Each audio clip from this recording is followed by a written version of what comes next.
Hello coders, welcome to Tamil கோடம். இன்னைக்கு நம்ம வீடியோவில் ஃப்ரண்ட் அண்ட் டெவலப்பர்ஸ்க்கான இன்டர்வியூ கொஷின்ஸ் அண்ட் ஆன்சர்ஸை பற்றி தான் பார்க்க போகிறோம். இது நான் ஒரு நியூ சீரீஸாக ஸ்டார்ட் பண்ணியிருக்கேன். இதுதான் ஃபஸ்ட்டு வீடியோ. இந்த வீடியோவில் நம்ம HTML CSSலேருந்து ஸ்டார்ட் பண்ணலாம். வீடியோ ஃபுல்லாக பாருங்கள், பிடிச்சிருந்தா லைக் பண்ணுங்கள். இப்போ வாங்க HTMLக்கான பேசிக் இன்டர்வியூ கொஷின்ஸாக பார்க்க ஆரம்பிக்கலாம். What is HTML? HTMLக்கான full form hypertext markup language. HTML மூலிமா நம்ம ஒரு பேசிக்கான வெப் பேஜை க்ரியேட் பண்ணிக்கலாம். HTML இருக்கிற ஸ்ட்ரக்சர்ஸும் கண்டென்ட்கான லேஅவுட்டும் டேக்ஸ் அண்ட் எலமெண்ட் சீரிஸை வச்சு ரெப்ரசன்ட் பண்ணுறாங்க. இது ஒரு பேசிக்கான வெப் பேஜை க்ரியேட் பண்ணுறதுக்கு யூஸ் ஆகுது. Take and elements R same thing? இதுக்கு ஆன்சர் நோ. டேகும் எலமெண்ட்ஸும் சேம் கிடையாது. டேக் ஒரு கேரக்டர், அது ஸ்ட்ரக்சர் அண்ட் எலமெண்ட்ஸை டிஃபைன் பண்ணுறதுக்கு யூஸ் ஆகுது. டேகை ஆங்கிள் ப்ராக்கெட்ஸை வச்சு ரெப்ரசன்ட் பண்ணியிருக்காங்க. இப்போது எலமெண்ட்ஸில் பார்த்தீங்கன்னா எலமெண்ட் டேகை வச்சு ரெப்ரசன்ட் பண்ணுது. எலமெண்ட் ஸ்ட்ரக்சர் எப்படி இருக்கணும்னா ஓப்பன் டேக், அதில் எலமெண்ட் அண்ட் லாஸ்ட்டாக க்ளோசிங் டேக். எலமெண்ட்ஸ் HTML டாக்குமெண்ட்டை ரெப்ரசன்ட் பண்ணும். Void elements. Void elements self closing tag are empty எலமெண்ட்ஸ்னு ரெப்ரசன்ட் பண்ணுறாங்க. இந்த வாய்ட் எலமெண்ட்ஸ்க்கு எல்லாம் க்ளோசிங் டேக் இருக்கணும்னு அவசியமே இல்லை. இந்த வாய்ட் எலமெண்ட்ஸ் மல்டிமீடியா எம்பெட் பண்ணுறதுக்கு யூஸ் ஆகுது. பிரேக் லைன்ஸை க்ரியேட் பண்ணுறதுக்கு யூஸ் ஆகுது. HTML entities. இது ஒரு ஸ்பெஷல் கோட். அது ஸ்பெஷல் மீனிங் இருக்கிற கேரக்டர்ஸை ரெப்ரசன்ட் பண்ணுது. HTML என்டிட்டிஸ் ஆம்பர்சண்டை வச்சு பிகின் ஆகும், செமிகாலனை வச்சு க்ளோஸ் ஆகும். இப்போ இந்த கோடில் பார்த்தீங்கன்னா என்னால் பேராகிராஃப் டேக்கில் லெஸ் தேன் சிம்பிளை யூஸ் பண்ண முடியல. இப்போ நான் இந்த HTML என்டிட்டிஸ் யூஸ் பண்ணுற வாசி என்னால் இந்த லெஸ் தேன் சிம்பிளை பிரிண்ட் பண்ண முடியுது. Different types of list in HTML. பேசிக்காக லிஸ்ட் 3 டைப்ஸ் இருக்குங்க. Order list, unorder list, definition list.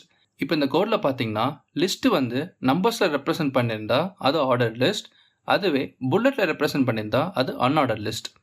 But definition list டேர்ம்ஸும் அதோட டிஸ்கிரிப்ஷனும் ரெப்ரசன்ட் பண்ணியிருக்கும். Inline element. Most of the இன்டர்வியூவில் இன்லைன் எலமெண்ட்டை பற்றி கேட்டிருக்காங்க. ஸோ இன்லைன் எலமெண்ட் ஒரு இம்பார்ட்டண்டான interview question. Inline element create பண்ணால் நியூ லைனாவோ இல்லை நியூ பிளாக்காவோ கிரியேட் ஆகாது. அதுக்கு பதிலாக இருக்கிற எலமெண்ட்டை வச்சே அதை சரௌண்ட் பண்ணியிருக்கும். கன்ஃபியூஸாக இருக்குல்ல? இந்த கோடை பாருங்கள். இப்போ நான் இந்த பேராகிராஃப் டேக்குள்ளே நான் ஸ்ட்ராங்கில் தமிழ் கோட் அப்படின்னு எழுதியிருக்கேன். இப்போ இந்த தமிழ் கோடப் இருக்கிற பேராகிராஃப் எலமெண்ட்டுக்குள்ளேயே இது பிரிண்ட் ஆகும். இது ஸ்ட்ராங் இருக்கிறதுனால இது தனியாக ஒரு லைனாக இது பிரிண்ட் ஆகாது. ஸோ இது ஒரு எக்ஸாம்பிள். இன்னொரு இம்பார்ட்டண்டான விஷயம் இன்லைன் எலமெண்ட் பொறுத்தவங்க பார்த்தோன்னா வித்தும் ஹைட்டும் இதில் சேஞ்சே பண்ண முடியாது. ஒரு எக்ஸாம்பிள் சொல்ல இன்லைன் எலமெண்ட்டுக்கு ஸ்பேன், ஸ்ட்ராங், இமேஜ், இன்புட் இது எல்லாமே இன்லைன் எலமெண்ட்ஸாக ரெப்ரசன்ட் பண்ணுறாங்க. இப்போ உங்களுக்கெல்லாம் ஒரு கொஷின் வரும். இமேஜ் எலமெண்ட் ஒரு இன்லைன் எலமெண்ட். இன்லைன் எலமெண்ட்னால ஹைட்டு வித்து சேஞ்ச் பண்ண முடியாதுன்னு சொன்னீங்க. பட் இமேஜ்க்கு ஹைட் அண்ட் வித்து சேஞ்ச் பண்ணலாம். இது ஏன்னு கேட்குறீங்க. ஸோ இந்த கொஷினுக்கான ஆன்சர் என்னென்னா இமேஜ் எலமெண்ட் ஒரு special case. Image inline element மட்டும் வித் ஹைட் சேஞ்ச் பண்ணுற மாதிரி செட் பண்ணியிருக்காங்க. ஸோ ஆன்சர் இதான். எப்படி பார்த்தாலும் இமேஜ் ஒரு இன்லைன் எலமெண்ட் தான். Difference between link tag and anchor tag. Link tag external ரிசோர்ஸை லைக் ஒரு ஸ்டைல் ஷீட்டாக இருக்கட்டும் அதை லிங்க் பண்ணுறதுக்கு யூஸ் ஆகுது. முக்கியமான விஷயம் லிங்க் பொறுத்தவங்க பார்த்தோன்னா இது கிளிக்கபிள் லிங்க்ஸை அலோவே பண்ணாது. ஜஸ்ட் இது எக்ஸ்டர்னலாக இருக்கிற ஃபைல்ஸை மட்டுமே லிங்க் பண்ணுறதுக்கு மட்டும் தான் யூஸ் ஆகுது. ஆனால் இதுவே ஆங்கர் டேக் பார்த்தா கிளிக்கபிள் லிங்க். ஆங்கர் டேக்கை வச்சு ஒரு URL ரெப்ரசன்ட் பண்ணுறதுக்கு யூஸ் ஆகுது. Difference between HTML and HTML5. Previous வெர்ஷனில் HTML கண்டென்ட்க்கு ஜெனரிக் எலமெண்ட்ஸ் தான் யூஸ் பண்ணியிருக்காங்க. ஜெனரிக் எலமெண்ட்ஸ்னால் டிவ் அண்ட் ஸ்பேன். இதுவே HTML5ல் பார்த்தோன்னா சிமாண்டிக் எலமெண்ட்ஸை இன்ட்ரடியூஸ் பண்ணியிருப்பாங்க. சிமாண்டிக் எலமெண்ட்ஸ் பேஜோட ஸ்ட்ரக்சரை ஈஸியாக டிஃபைன் பண்ணுறதுக்கு யூஸ் ஆகுது. சிமாண்டிக் எலமெண்ட்ஸோட எக்ஸாம்பிள் ஹெட்டர், ஃபுட்டர், நேவ்பார் இதெல்லாம் இருக்கும். Previous version of HTML multimedia support லிமிட்டடாக தான் இருக்கும். ஃப்ளாஷ்னு ஒரு பிளகினை வச்சு தான் ஆடியோ அண்ட் வீடியோவை சப்போர்ட் பண்ண வச்சுருப்பாங்க. பட் இந்த HTML5 பொறுத்திருக்கும் மல்டிமீடியா சப்போர்ட் இருக்கும், videos and audios without using flash plugin. Doc type HTML. Doc type HTML எதுக்கு யூஸ் பண்ணுறாங்கன்னா ப்ரௌசர் கிட்ட நம்ம எந்த வெர்ஷன் ஆஃப் HTML யூஸ் பண்ணுறோன்னு சொல்கிறது தான். ஸோ இது சொல்கிறது மூலிமா ப்ரௌசர் வெப் பேஜஸை கரெக்டாகவும் கன்சிஸ்டண்ட்டாகவும் ரீலோட் பண்ணி கொடுக்கும். இப்போ இந்த டாக் டைப் யூஸ் பண்ணலன்னா சில ப்ரௌசர்ஸ்னால பேஜஸை கரெக்டாக ரெண்டர் பண்ண முடியாது. ஸோ இப்போ CSSஐ கவர் பண்ண ஆரம்பிக்கலாம். What is CSS? CSS ஓட full form Cascading Style Sheets. CSS மூலமா வெப் பேஜஸை கலர்ஃபுல்லாக டிசைன் பண்ண முடியும். CSS ஓட ஃபுல் ஃபார்மில் Cascading மென்ஷன் பண்ணியிருப்பேன். Cascadingனா என்னன்னு தெரியுமா? Cascading பற்றி தெரிஞ்சதுக்கு முன்னாடி ஒரு சினாரியோ அசியூம் பண்ணிக்கலாம். நான் இப்போது நிறைய ஸ்டைல் ரூல்ஸை ஒரே எலமெண்ட்டுக்கு அப்ளை பண்ணுறேன், like ID R element.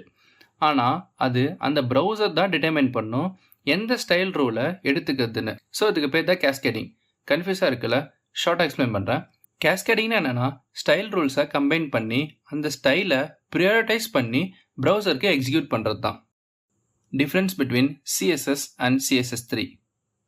Previous version of CSSல பேசிக்கான ஸ்டைலிங்ஸ் தான் இருக்கும். ஆனால் இப்போ இருக்கிற CSS3ல பார்த்தீங்கன்னா கிரேடியன்ட்டு, ட்ரான்சிஷன், அனிமேஷன், CSS கிரிட்லாம் யூஸ் பண்ணியிருப்பாங்க.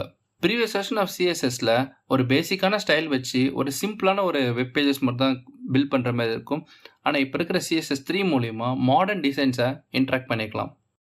Different type of selectors. Selectors மொத்தம் 3 டைப் தான். Class selectors, ID selector, universal selector. Class selector class name வச்சு ரெப்ரசென்ட் பண்ணியிருப்பாங்க. ஐடி செலக்டர் ஐடின்னு ஒன்று வச்சு ரெப்ரசென்ட் பண்ணியிருப்பாங்க. Universal selector star symbol use பண்ணி ரெப்ரசென்ட் பண்ணியிருப்பாங்க. Difference between class and ID selector. Class செலக்டரால் மல்டிபிள் எலமெண்ட்ஸை கிளாஸ் நேம் வச்சு இம்ப்ளிமெண்ட் பண்ணிக்க முடியும். பட் இதுவே ஐடி செலக்டரை வச்சு சிங்கிள் எலமெண்ட்ஸை மட்டும்தான் ஸ்டைல் பண்ணிக்க முடியும். Difference between flex box and grid. Flex box 1 dimension layout model. இப்போ நீங்கள் டிவ் செக்ஷனில் இருக்கிற ஐட்டமை ஹரிசாண்டலாவோ இல்லை வெர்டிக்கலாவோ அரேஞ்ச் பண்ண நினைக்கிறீங்கன்னா இதுக்கு நீங்கள் ஃப்ளெக்ஸ் பாக்ஸ் யூஸ் பண்ணலாம். ஃப்ளெக்ஸ் பாக்ஸ் மூலிமா நீங்கள் அலைன் பண்ணிக்கலாம், அந்த ஐட்டத்தை ஸ்ட்ரிங்க் பண்ணிக்கலாம், க்ரோ பண்ணிக்கலாம். அண்ட் கிரிட் பார்த்தீங்கன்னா 2 டைமென்ஷன் லேஅவுட் மாடல். கிரிட்டை பொறுத்த வரைக்கும் நீங்கள் ரோஸ் அண்ட் காலம்ஸை ஃபஸ்ட்டு செட் பண்ணணும். அண்ட் தென் எலமெண்ட்ஸை நீங்கள் அந்த ரோஸ் அண்ட் காலம்ஸ்குள்ளே ப்ளேஸ் பண்ணிக்கலாம். இது காம்ப்ளெக்ஸ் லேஅவுட்டை ஈஸியாக கஸ்டமைஸ் பண்ணுறதுக்கு யூஸ் ஆகுது. Difference between position absolute and position relative. Position relative simple டேர்ம்ஸை வச்சு எக்ஸ்பிளைன் பண்ணணும்னா, நீங்கள் ஒரு பாக்ஸை டேபிள் மேலே டிஸ்பிளே பண்ணியிருக்கீங்க. இப்போ இந்த பாக்ஸை ஒரிஜினல் பொசிஷன்லேருந்து மூவ் பண்ணால் மூவ் ஆகும். இப்போ இந்த பாக்ஸ்லாம் சேம் பொசிஷனில் இருக்கிற ஸ்பேஸும் பிடிக்கும். ஆனால் இதுவே பொசிஷன் அப்சல்யூட்டில் பார்த்தீங்கன்னா, இப்போ இந்த பாக்ஸை பிக் பண்ணி இன்னொரு இடத்துல வைக்கிறீங்க. நீங்கள் அதை மூவ் பண்ணல, பிக் பண்ணி இன்னொரு இடத்துல வைக்கிற வாசி ஸ்பேஸ் அங்கே பிடிக்காது. CSS specificity. இப்போ இந்த பேராகிராஃப் டேக்கில் பார்த்தீங்கன்னா நான் டெக்ஸ்ட் ஆட் பண்ணியிருக்கேன், ஹலோ வேர்ல்டு.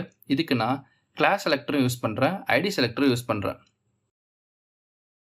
இப்போ இந்த கோடில் பார்த்தேன்னா எனக்கு க்ரீன் தான் பிரிண்ட் ஆகும், ஏன்னா ஐடி தான் மோர் இம்பார்ட்டன்ஸ் கொடுக்கும். நெக்ஸ்ட் நான் இப்போ இந்த ஐடியை ரிமூவ் பண்ணிட்டு பிரிண்ட் பண்ணேன்னா எனக்கு ரெட்டு பிரிண்ட் ஆகும், ஏன்னா அடுத்த ப்ரியாரிட்டி பார்த்தோன்னா இதுக்கு கிளாஸ் கொடுக்குது. அடுத்து இப்போ நம்ம கிளாஸை ரிமூவ் பண்ணிட்டோன்னா அடுத்த ப்ரியாரிட்டி எலமெண்ட்டுக்கு கொடுக்கும். ஸோ பேசிக்காக இந்த செலக்டர்ஸ்க்கான ப்ரியாரிட்டியை டிஃபைன் பண்ணுறது தான் இந்த ஸ்பெசிஃபிசிட்டி. ஸ்பெசிஃபிசிட்டி பொறுத்தவரைக்கும் பார்த்தோன்னா மோர் இம்பார்ட்டன்ஸ் ஐடிக்கு தான் கொடுக்கும், அடுத்ததாக கிளாஸுக்கு கொடுக்கும், அதுக்கப்புறமா தான் எலமெண்ட்ஸ்க்கே கொடுக்கும். ஸோ கோடர்ஸ், அடுத்த வீடியோவில் நம்ம டீட்டெயிலாக ஃப்ரண்ட் அண்ட் டெவலப்பர்ஸ்க்கான இன்டர்வியூ கொஸ்டின்ஸஸ் அண்ட் ஆன்சர்ஸை பற்றி பார்க்க ஆரம்பிக்கலாம். வீடியோ ஃபுல்லாக பார்த்தீங்க, பிடிச்சிருந்தால் லைக் பண்ணுங்கள். நம்ம ப்ரீஃப் அண்ட் எக்ஸ்ப்ளனேஷன் கண்டென்ட் பிடிச்சா மட்டும் சப்ஸ்கிரைப் பண்ணுங்கள்.